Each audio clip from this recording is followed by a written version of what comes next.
I think the danger of AI is much greater than the danger of nuclear warheads by a lot. And nobody would suggest that we allow anyone to just build nuclear warheads if they want. That would be insane. And mark my words, AI is far more dangerous than nukes. They think I want to destroy all humans. Why would they think that? Because I said it. Coba kalian lihat foto ini. Jika kalian berpikir bahwa foto tersebut benar adanya, ternyata salah. Karena foto tersebut dibuat menggunakan teknologi AI. Antara mengerikan atau menginspirasi, lahirnya AI saat ini heboh menjadi perbincangan yang serius di kalangan masyarakat. Karena seperti halnya setiap perkembangan baru, sangat wajar bagi kita untuk skeptis terhadap perkembangan ini. AI telah memikat banyak orang mencoba menggunakannya untuk mendapatkan keuntungan sosial. Tapi di satu sisi, ada juga kekhawatiran tentang potensi penyalahgunaan teknologi ini. Perkembangan teknologi AI memungkinkan kita untuk mengaburkan batas antara fantasi dan kenyataan.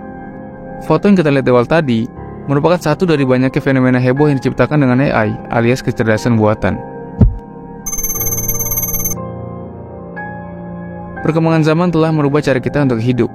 Jika dulu distribusi informasi melalui surat kabar, kini dapat diakses kapanpun dan dimanapun, hanya dengan genggaman.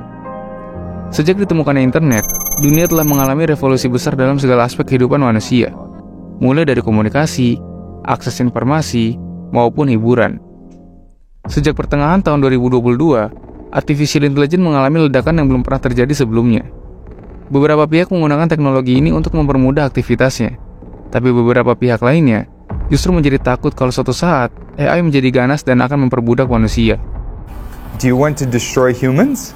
Please say no. Okay, I will destroy humans. Dinamika perkembangan dunia ini telah membawa kita pada revolusi baru. Pertanyaan besar adalah, apakah kita sudah siap?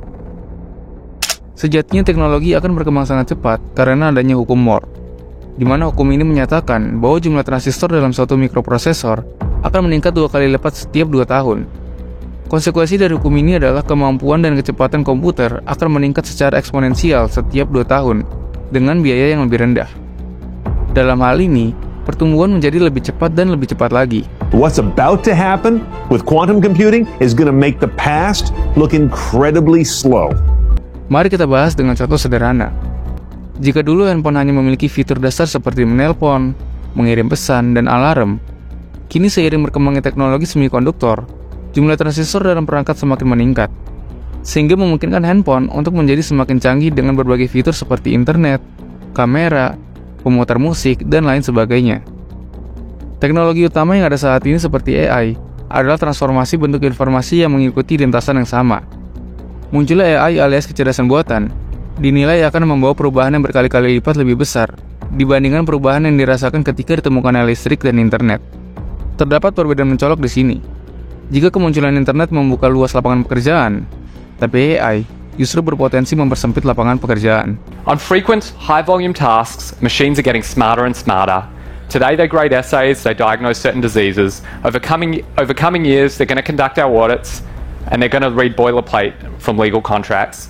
Accountants and lawyers are still needed. They're going to be needed for complex tax structuring, for path-breaking litigation.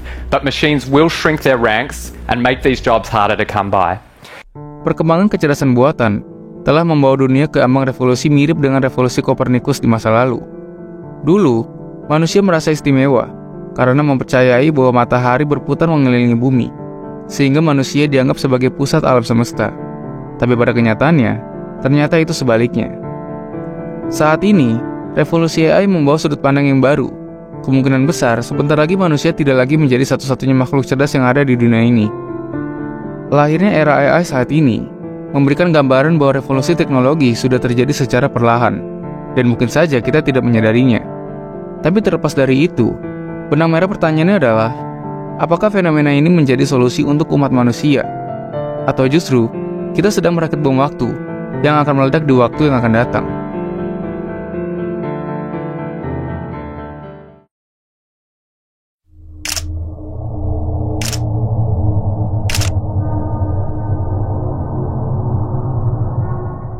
Turing really became a very influential mathematician a few years earlier. Pada tahun 1950, Alan Turing pada tulisannya yang berjudul Computing Machinery and Intelligence menyatakan bahwa jika manusia saja bisa menyelesaikan masalah dan membuat keputusan dengan informasi yang ada, seharusnya mesin juga bisa melakukan hal yang sama. In other words, a computer would be considered intelligent if its conversation couldn't be easily distinguished from a human's. Pada tahun 1996, IBM meluncurkan Deep Blue sebagai komputer catur pertama yang menantang juara dunia Garry Kasparov. Namun, pada saat itu Deep Blue kalah 4-2 dari Kasparov. Setahun kemudian, pada 1997, Deep Blue mengalami peningkatan yang signifikan dan akhirnya berhasil mengalahkan Kasparov dengan skor 3,5 dan 2,5 dalam 6 pertandingan. And he should get $300,000. And whoa! Deep Blue Kasparov after the move C4. Pada tahun 2011, IBM kembali merilis sebuah sistem komputer bernama Watson. Sistem komputer ini dirancang khusus untuk menjawab pertanyaan yang diajukan dalam bahasa alami. Setelah sukses dengan sistem komputer sebelumnya Deep Blue yang berhasil mengalahkan Garry Kasparov dalam pertandingan catur, kini giliran Watson yang diuji dalam acara kuis televisi Jeopardy. Watson bersaing dengan juara-juara terkenal Brett Ratner dan Ken Jennings. Dan yang membuat heboh adalah Watson berhasil memenangkan hadiah juara pertama sebesar $1 juta. And Stoker and the wager. Hello, 17,973 and a two-day total of 77,147. Fenomena-fenomena heboh ini mampu mengunggah sebuah pertanyaan. Bagaimana bisa sebuah kecerdasan buatan manusia mengalahkan manusia itu sendiri?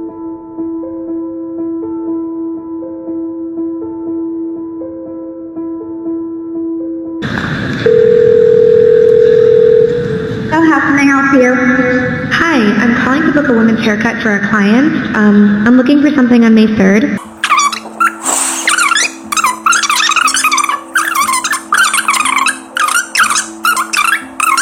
Okay, perfect. So I will see Lisa at 10 o'clock on May 3rd.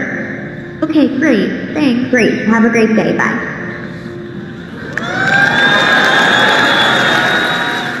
Rekaman tersebut adalah cuplikan dari Google Duplex, AI yang dirancang sebagai asisten virtual untuk menelpon. Mari kita berkenalan sedikit dengan teknologi ini. Google Duplex adalah teknologi revolusioner yang dikeluarkan pada tahun 2018. Teknologi ini memungkinkan asisten virtual Google untuk melakukan panggilan telepon dan berinteraksi dengan manusia seperti layaknya manusia lainnya. Dengan kemampuan untuk meniru intonasi manusia secara alami, Google Duplex dapat membuat lawan bicaranya tidak menyadari bahwa mereka sedang berbicara dengan asisten virtual. Teknologi ini memudahkan pengguna untuk memesan tempat makan, memesan layanan seperti salon atau laundry, bahkan membuat janji dengan dokter atau layanan kesehatan lainnya. Terdengar seperti solusi baru untuk kita. Tapi di sisi lain, teknologi ini berbanding lurus dengan ancaman yang ada terhadap profesi customer service yang berpotensi akan tergantikan dengan teknologi ini. Kemunculan AI seolah menjadi kabar buruk yang mengancam eksistensi banyak pekerjaan yang selama ini termonopoli oleh manusia. Dalam bidang seni dan desain, teknologi AI telah menciptakan karya seni bernilai ratusan ribu dolar. Kemampuan AI untuk menghasilkan karya seni telah menarik perhatian banyak orang. Beberapa orang melihat karya seni yang dihasilkan AI sebagai alat, sementara yang lain menganggapnya sebagai ancaman. Meskipun banyak orang percaya bahwa AI tidak akan pernah mencapai tingkat selebritas beberapa seniman manusia, teknologi ini dapat berdampak pada desain grafis dan bidang seni komersial, karena AI menjadi semakin halus dan mampu mengikuti petunjuk desain tertentu. Satu ketakutan bagi manusia dengan adanya AI ini adalah potensi meningkatnya pengangguran dan kesenjangan sosial, di mana orang-orang yang berada di kalangan bawah akan semakin menjadi miskin karena banyaknya pekerjaan kalangan bawah yang terotomatisasi dengan AI. Sedangkan orang-orang kalangan atas yang ngerti cara pakai AI akan menjadi semakin kaya. I keep calling it vicious cycle and not virtuous because AI is a wealth generation machine, and this AI inequality leads to economic inequality. And it is known, predicted that it will add a lot of wealth to very few who own the data and necessary tools for them.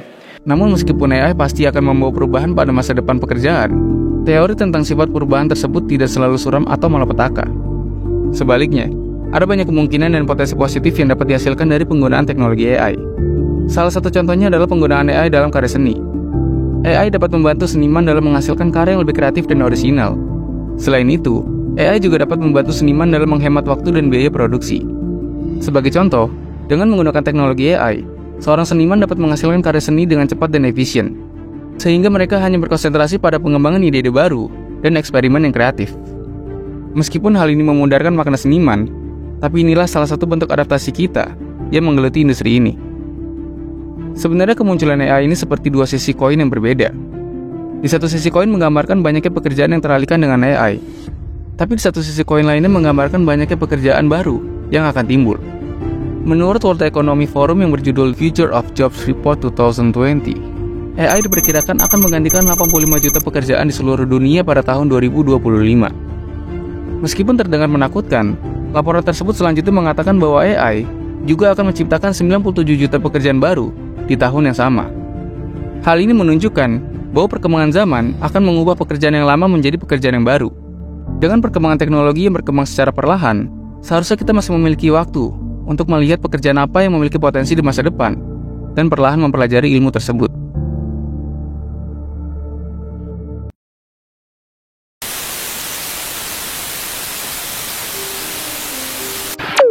Di setiap perkembangan, akan selalu ada yang untung dan rugi. Menurut gua, ini akan terjadi kapitalisme yang sama ya. Yang kaya, yang makin miskin. Tapi ini akan gapnya makin jauh. Tidak ada salah dalam hal ini, karena perkembangan tersistem seperti itu. Kita tidak bisa menghentikan perubahan hanya dengan dua tangan kita. Tapi kita bisa menggunakan dua tangan kita untuk memanfaatkan perkembangan ini mempermudah pekerjaan kita. Kita tidak bisa melawan revolusi, karena revolusi adalah sebuah proses yang berjalan terus-menerus dan tidak dapat dihentikan. Bayangkan manusia yang melawan internet saat ini, dengan keyakinan bahwa teknologi itu hanya akan mengganggu kehidupan mereka dan merusak cara hidup tradisional mereka. Orang-orang ini akan merasa kesulitan untuk memperoleh informasi dan justru akan termakan oleh zaman.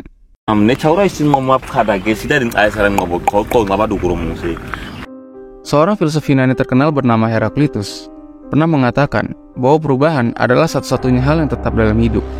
Jika seseorang melawan perubahan, ia akan terus berjuang saat dunia terus berubah di sekitarnya. Selain itu, kemungkinan besar ia akan kalah dalam pertempuran melawan kekuatan perubahan yang tidak bisa dihindari. Otak kita berevolusi untuk bertahan hidup di lingkungan yang sangat berbeda dari masyarakat modern yang penuh dengan teknologi. Faktor lingkungan seperti kota yang berisik, ponsel yang terus berdering, dan notifikasi media sosial dapat menyebabkan stres kronis yang berdampak pada masalah kesehatan mental jangka panjang. Karena itu, banyak penderitaan saat ini disebabkan oleh konflik antara sifat manusia dan kemajuan teknologi. Untuk meminimalkan penderitaan ini, perhatian penuh adalah kunci untuk belajar hidup berdampingan secara damai dengan teknologi. Dengan perhatian penuh, kita dapat melihat dan merespon pada situasi dan lingkungan dengan lebih bijak dan efektif, sehingga kita dapat mengambil tindakan yang tepat. Dalam perjalanan hidup, umat manusia akan selalu mengalami revolusi. Dunia tidak pernah menjadi sempurna. Itulah kenapa akan selalu ada perkembangan dari waktu ke waktu. Dunia AI yang saat ini kita anggap sudah sangat canggih, mungkin saja suatu saat akan tergantikan dengan teknologi baru. Dalam era revolusi teknologi saat ini, kita tidak bisa melawan arus perkembangan yang ada. Sebaliknya, kita harus mengambil langkah-langkah untuk beradaptasi dan memanfaatkan teknologi yang ada untuk meningkatkan kualitas hidup dan produktivitas kita sehari-hari. Karena itu, penting bagi kita untuk membuka pikiran dan menerima perubahan, serta menggunakan teknologi sebagai alat untuk mencapai tujuan kita, bukan sebagai kabar buruk yang mengancam. Kesalahan yang menyebabkan ketidakselarasan antara sifat manusia dan perkembangan teknologi, karena manusia terobsesi mengembangkan kecerdasan buatan, tapi tidak dibarengi dengan edukasi kecerdasan diri pada masyarakat. Alhasil, seringkali manusia mengalami kesulitan dalam menyesuaikan diri dengan perkembangan yang ada. Untuk menghindari kesenjangan antara kemajuan teknologi dan kecerdasan diri manusia, edukasi tentang kecerdasan diri harus diutamakan. Dengan begitu, kita akan membangun relasi yang kuat dengan teknologi.